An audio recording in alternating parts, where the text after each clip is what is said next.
எல்லாருக்கும் வணக்கம். ஸ்கின் வந்து ரொம்ப ரொம்ப ட்ரையாக இருக்குங்க. அதுக்கு ஏதோ ஒரு ஹோம் ரெமடி சொல்லுங்கன்னு கேட்டிருந்தீங்க. நான் உங்கள் சித்த மருத்துவர் தீபிகா ரவிசங்கர் அட்லாஸ்லேருந்து பேசுகிறேன். ஸ்கின்னு ட்ரை ஆகுறது எக்ஸ்டர்னல் ஃபேக்டர்ஸ்னால இருக்கலாம். ஜெனட்டிக் ஃபேக்டர்ஸ்னால கூட ட்ரை ஸ்கின் வந்து இருக்கலாம். ஜெனட்டிக் ஃபேக்டர்ஸ்னால வர்றது வந்து ரொம்ப ட்ரையாக இருக்கும். எக்ஸிமா அந்த மாதிரி சொல்லுவாங்க. இதுக்கு இன்றைக்கி ஒரு ஹோம் ரெமடி சொல்ல போகிறேன்.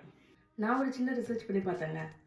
ரொம்ப common skin healing ointment, eczema ointment இது எல்லாத்துலேயுமே வந்து பெட்ரோல் ஐட்டம் தாங்க இருக்குது. பெட்ரோல் ஐட்டம் வந்து அந்த colourless odourless petroleum crude product தான்.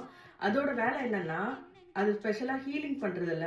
அது வந்து நம்ம ஸ்கின்னோட மேல் பரப்பை வந்து சீல் பண்ணிடுது. நான் சொன்ன மாதிரி நம்மளோட ஸ்கின்னோட நேச்சுரல் ஆயில்ஸ் வந்து வெளியே போகாமல் ப்ரொடெக்ட் பண்ணுறது மூலமாக தான் அது வேலை செய்யுது.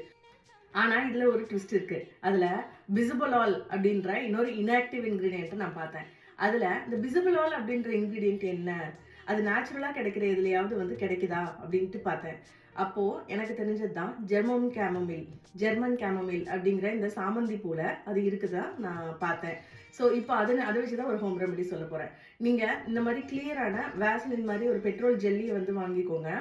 அதுக்கப்புறம் இந்த கேமமில் பூவை வந்து ட்ரையான பூ வாங்கி நல்லா வந்து பவுட்ரு பண்ணி சலிச்சு வச்சுக்கோங்க.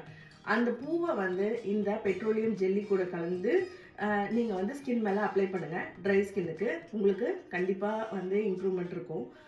ஏன்னா ஜெர்மன் கேமமில் நான் இன்னொரு டிப்பில் வந்து இன்டர்னலாகவும் டீ மாதிரி எடுத்துக்க சொல்லியிருந்திருப்பேன். இதில் நிறைய பெனிஃபிட்ஸ் இருக்குங்க. அதனால இந்த டிப்பை நீங்கள் பண்ணி பாருங்கள் ட்ரை ஸ்கின்க்கு.